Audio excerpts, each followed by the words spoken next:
Hello, gang. Hope you're all well. Slightly different hair going on today. I don't know. We might be entering into a new no bang era. I don't know. We'll see. We'll see how I'm feeling. Today we're going to talk a bit about alcohol, specifically my experiences with alcohol, and also how those experiences relate to my anxiety. Because I've seen a lot of people talk about drinking, but not a lot of them talked about it in the context of anxiety. And for me, the act of drinking is pretty much intrinsically related to my anxiety. Some birds. So I was a bit of a late bloomer when it comes to drinking.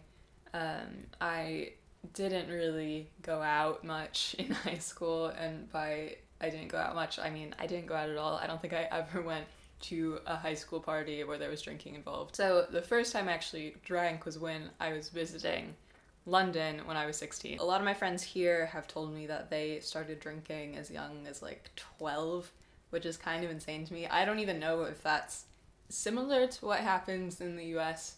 There might be some cultural differences there. Regardless, I only had my first drink when I was 16. And I've talked about this a bit on here before, but I've had anxiety for as long as I can remember. A lot of it had to do with social things. One-on-one conversation with people was really, really difficult for me, and still is.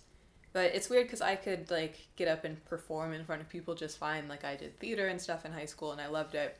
But it's just those small talk conversations that I could just never do. And I've definitely gotten better at dealing with it in general. But it's still an issue that crops up from time to time. So, when I discovered drinking when I was 16, I was like, this is the best thing ever. Drinking made me feel normal for the first time. I was like, oh my gosh, is this how everyone else feels in social situations? If you've ever gotten drunk before, or at least a little tipsy, you're familiar with the feeling of just everything in your brain normally that tells you not to do things or not to say that thing. They all just go away and you're left there going, wow, I could say and do anything right now and it would be fine. Which to me at first was the most liberating thing I could possibly imagine, because I spent all of my adolescence and early teenage years terrified of like parties, and I was so bad at talking to people.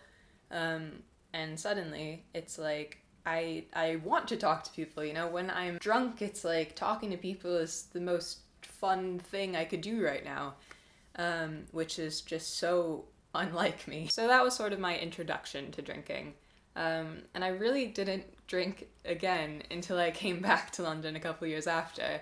And that was when I had just turned 18 and I had just started at university, and you're sort of expected to drink. It's kind of weird if you don't drink. I heard over and over again that these are the best years of your life, and you know, these are the memories you're gonna think back on when you're old. I felt a lot of pressure to make those memories, so I ended up going out pretty much every night. I went clubbing, which looking back on it now is like bizarre. It was impossible for me to enjoy myself without getting very drunk.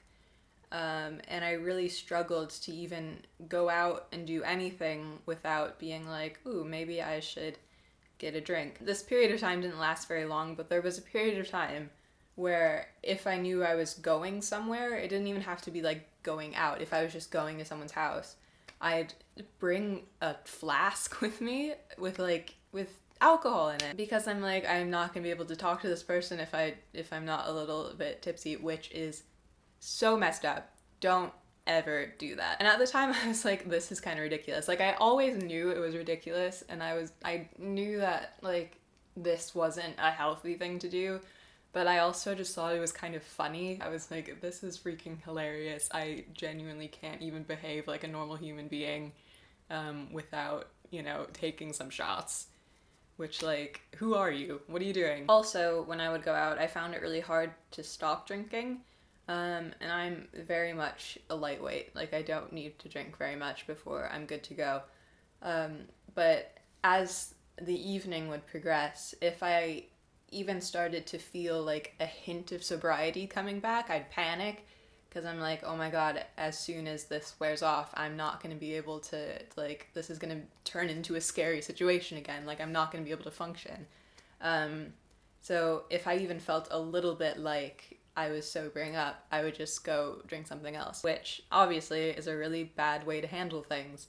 But eventually I would go out and start drinking with the expectation that I was eventually going to puke. And the sad thing about all this is that after I'd spend a night puking, I would subsequently go home and be super hungover the next morning.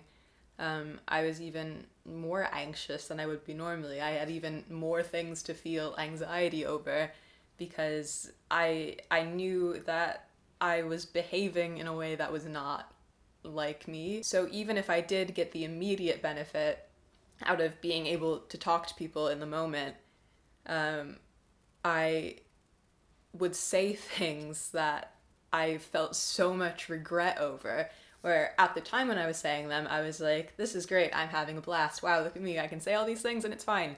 But then I'd ruminate on those things and be like, oh my god, that's horrible, you know? So it was a vicious cycle, really, of feeling anxious, trying to make that anxiety go away, but then feeling anxious again because of what I did. In my head, I never really thought that, like, this was gonna turn into something bad, because the only benefit I got out of drinking was when I was around other people.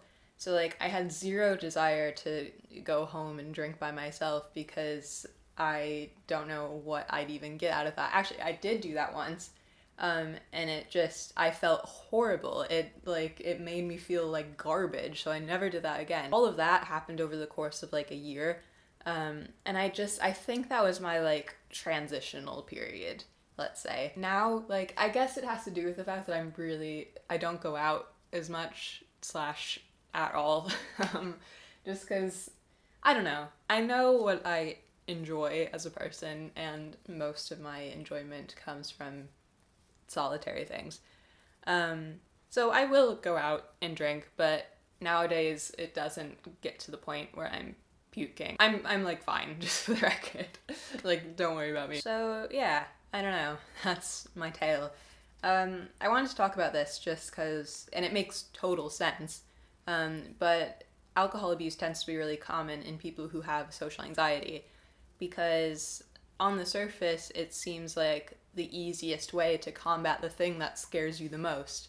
But, you know, as we've learned, that's not necessarily the case. But yeah, let me know what you guys think. Let me know if you've had experiences with something like this.